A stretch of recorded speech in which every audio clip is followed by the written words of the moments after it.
ज़ीरोधा में जो स्टॉक्स है, ठीक है, इन स्टॉक्स में हम एसआईपी कैसे करें, सबसे इम्पोर्टेंट है। ठीक है, म्यूचुअल फंड में एसआईपी कैसे होती है सबको पता है, बट स्टॉक्स में कैसे करें, क्योंकि अगर समझो मेरे को ये स्टॉक हर एक मंथ में 1 तारीख को ऑटोमेटिकली परचेज़ होना चाहिए, तो वो कैसे होना है वो इम्पोर्टेंट। तो उसके लिए हम क्या करेंगे, हम यहाँ पे बिड वाला जो ऑप्शन है, ठीक है, इस पर आ जाएंगे। तो यहाँ पे एक्चुअली ऑर्डर वाला ऑप्शन है, ऑर्डर वाले ऑप्शन पे आ जाएंगे। ऑर्डर वाले ऑप्शन पे देखो, यहाँ पे आपको देखने मिल रहा होगा एसआईपीज़। ठीक है, एसआईपी पे मैं यहाँ पे क्लिक कर देता हूँ। अब मेरे को जो भी यहाँ पे नाम देना है एसआईपी का वो मैं यहाँ पे दे दूँगा। ठीक है, और मैं यहाँ पे क्लिक कर दूँगा। अब यहाँ पे मेरे को न्यू बास्केट है, तो मैंने न्यू बास्केट पे क्लिक कर दिया। यहाँ पे देखो, अब मेरे को यहाँ पे वो स्टॉक डालने जो मेरे को परचेज़ करने। फॉर एग्जांपल समझो मेरे को बीएससी लेना है, तो यहाँ पे बीएससी डाल दूँगा। ऐड बाय, ऐड के लिए मैंने यहाँ पे डाल दिया। ठीक है, अब मेरे को समझो इसमें और स्टॉक डालना है, तो मैं यहाँ पे और सिलेक्ट कर सकता हूँ। जैसे अभी LIC कर देता हूँ। यहाँ पे देखो, यहाँ पे मैं क्वांटिटी डाल सकता हूँ। अगर मेरे को क्वांटिटी चेंज करनी है तो यहाँ पे समझो मेरे को 5 क्वांटिटी लेनी है। एवरी मंथ 1 तारीख को मेरे को 5 क्वांटिटी लेनी है। यहाँ पे स्टॉप लॉस और ये सब रख के कुछ मतलब है नहीं। ठीक है, ये लॉन्ग टर्म ले लेना, क्योंकि ये सब सेटिंग देख लेना। फिर मैं यहाँ पे ऐड कर देता हूँ। तो यहाँ पे देखो, ये एक BSC का स्टॉक ऐड हो गया। यहाँ पे आप बोल सकते हो LIC का ऐड कर दिया। यहाँ पे मैं ITC भी ले लेता हूँ। ठीक है, ये भी मेरे को समझो 10 स्टॉक लेने हैं एवरी मंथ के स्टार्टिंग में। ये देखो, तो इस तरीके से जो मेरा जो पूरा पोर्टफोलियो है ये मैंने रेडी कर लिया। तो इसमें समझो आपको और स्टॉक डालने हैं तो वो आप और स्टॉक भी डाल सकते हो। उसके बाद अब यहाँ पे कंप्लीट कर सकते हो। फिर ये एग्जीक्यूट यहाँ पे जो दिया हुआ है इसको आप एग्जीक्यूट पे घुमा देना, तो ये एग्जीक्यूट हो जाएगा। ठीक है, अब यहाँ से बैक आ जाते हैं और यहाँ पे जैसे यहाँ पे आप क्रिएट पे क्लिक कर दोगे तो यहाँ पे देखो ऑप्शन भी मिलता है कि कौन से तारीख को आपका ये कटना चाहिए। ठीक है, यहाँ पे जैसे मैंने मंथली शेड्यूल, मतलब एवरी मंथ 3 तारीख को, या फिर आप 9:30 बजे टाइमिंग सब कुछ रख सकते हो। तो उस टाइम पे, वो टाइम पे जब वो स्टॉक का प्राइस जो रहेगा उस पर वो परचेज़ हो जाएगा। ठीक है, तो इस तरीके से आप SIP, ठीक है, कोई भी स्टॉक में कर सकते हो। बट अगर समझो आपको म्यूचुअल फंड में SIP करनी है, ठीक है, वो कैसे करोगे, क्योंकि उसका ऑप्शन तो यहाँ पे है नहीं। क्योंकि आप अगर देखोगे तो ज़ीरोधा पे आप म्यूचुअल फंड में बाइंग नहीं कर सकते, बट ज़ीरोधा का म्यूचुअल फंड है। ठीक है, तो वो कहाँ पे, क्योंकि इनका एक अलग से एप्लीकेशन है जिसको कहते हैं कॉइन। ठीक है, ये कॉइन एक एप्लीकेशन है जो ज़ीरोधा का ही है। आप सर्च कर लेना कॉइन के लिए, आपको यहाँ से मिल जाएगा प्ले स्टोर से। तो वहाँ से आपको लॉगिन जो आपका ज़ीरोधा में तो उसी से आप कर सकते हो। अब कॉइन पे भी देखो, अब जैसे मेरी वॉच लिस्ट है, ठीक है, इसमें मैंने कुछ कुछ यहाँ पर परचेजिंग करने के लिए मैंने रखा हुआ है। तो जैसे समझो अगर मेरे को इसमें भी अगर परचेज़ करना है, ठीक है, जैसे मैंने SIP करने के लिए क्लिक कर दिया, तो यहाँ पे देखो, यहाँ पे मेरे को समझ में आएगा कि ये देखो, ये इमेंडेड अभी तो मैंने रखा नहीं है, बट इसमें मेरे को क्लिक करके मैं कर सकता हूँ। फिर यहाँ पे जो मेरे को इन्वेस्टमेंट करनी वो मैं रख दूँगा, कौन से मेरे को टाइम पे करनी वो रख दूँगा। और यहाँ पे मैं क्रिएट वाला जो ऑप्शन है इस पर क्लिक कर दूँगा। तो उससे क्या हो जाएगा कि जो मेरा SIP है ये म्यूचुअल फंड में क्रिएट हो जाएगी ज़ीरोधा में, ज़ीरोधा का जो कॉइन एप्लीकेशन है उसमें। अब इसमें सबसे इम्पॉर्टेंट चीज़ क्या थी, बहुत लोग पूछते कि हमें समझ में नहीं आता कि कौन से म्यूचुअल फंड में इन्वेस्टमेंट किया जाए। ठीक है, तो कुछ पैरामीटर्स है जो आपको देखने हैं। ठीक है, सबसे पहला कि आपको इन्वेस्टमेंट कितनी करनी है और आपका टेन्योर कितना है। समझो आप अर्ली 20s में हो, मिड 20s में हो, मतलब आपके पास बहुत टाइम पड़ा हुआ है, आप इन्वेस्टमेंट करके छोड़ सकते हो 10-15 साल 20 साल के लिए। तब आप क्या कर सकते हो कि जो आपका पोर्टफोलियो जो है वो डाइवर्सीफाई कर सकते हो। मतलब आप एक काम कर सकते हो, 50% है वो आपका स्मॉल और मिड कैप में रख सकते हो, या बोल सकते हो आप 70% भी स्मॉल और मिड कैप में रख सकते हो, क्योंकि आपका अर्ली स्टेज है। ठीक है, और बाकी 30% ब्लू चिप्स और बाकी बॉन्ड्स और इस सब में इन्वेस्टमेंट कर सकते हो। अगर आप मिड 30s में हो या 40s में हो तो ये जो परसेंटेज है ये चेंज हो जाएगा। या फिर 30% ही आप स्मॉल और मिड कैप में करोगे, बाकी 70% जो आपकी ब्लू चिप कंपनीज़ या फिर आपका जो लार्ज कैप म्यूचुअल फंड्स है उनमें इन्वेस्टमेंट होगा। तो ये डाइवर्सीफाइड चेंज हो जाता है अकॉर्डिंग टू आपके एज के हिसाब से।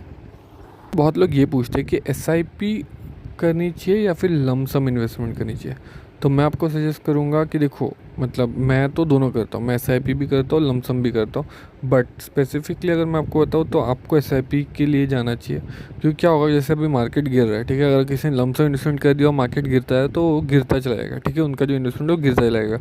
बट आपने अगर SIP की एवरी मंथ, अगर मार्केट गिर भी रहा है तो भी आपको कम NAV पे आपको जो बाइंग हो जाएगी, आपकी जो यूनिट से उसकी, तो आपको बेनिफिट है एसआईपी में, ठीक है।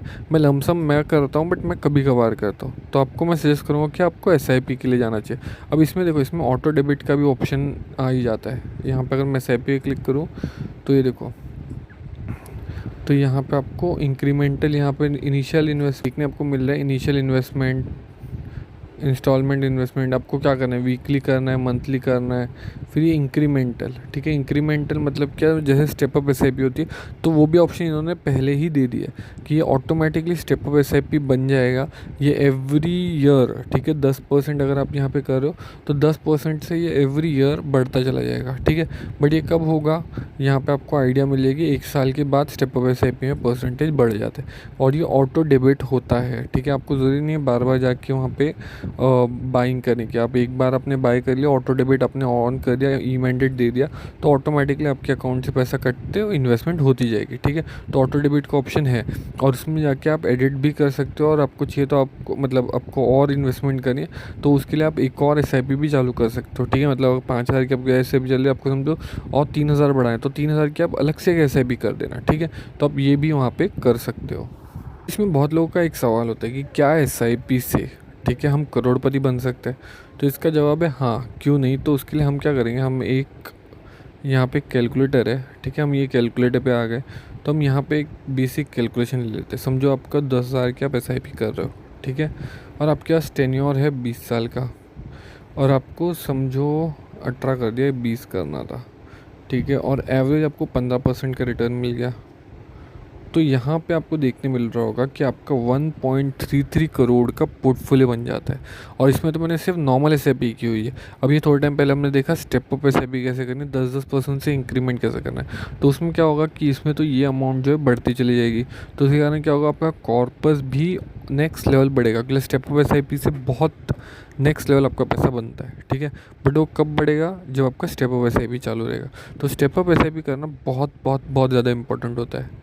सबसे ज़्यादा जो गलती जो लोग करते हैं, वो 2 से 3 गलतियों के बारे में हम बात करेंगे, जो कि सबसे इम्पोर्टेंट है। पहली गलती करते हैं, बिना रिसर्च के आप म्यूचुअल फंड या फिर स्टॉक्स में इन्वेस्टमेंट कर देते हो, ठीक है। सबसे बड़ी गलती, मतलब या तो स्मॉल कैप 10 रुपये का 20 रुपये का पेनी स्टॉक खरीद लेंगे और सोचेंगे कि बहुत ज़्यादा बढ़ेंगे, ठीक है। बट प्रॉपर एनालिसिस करके अगर आपको कोई स्टॉक में बेनिफिट दिख रहा है तो ही आपको इन्वेस्टमेंट करें। तो सबसे पहली गलती आप ये करते हो कि विदाउट रिसर्च आप इन्वेस्टमेंट कर देते हो।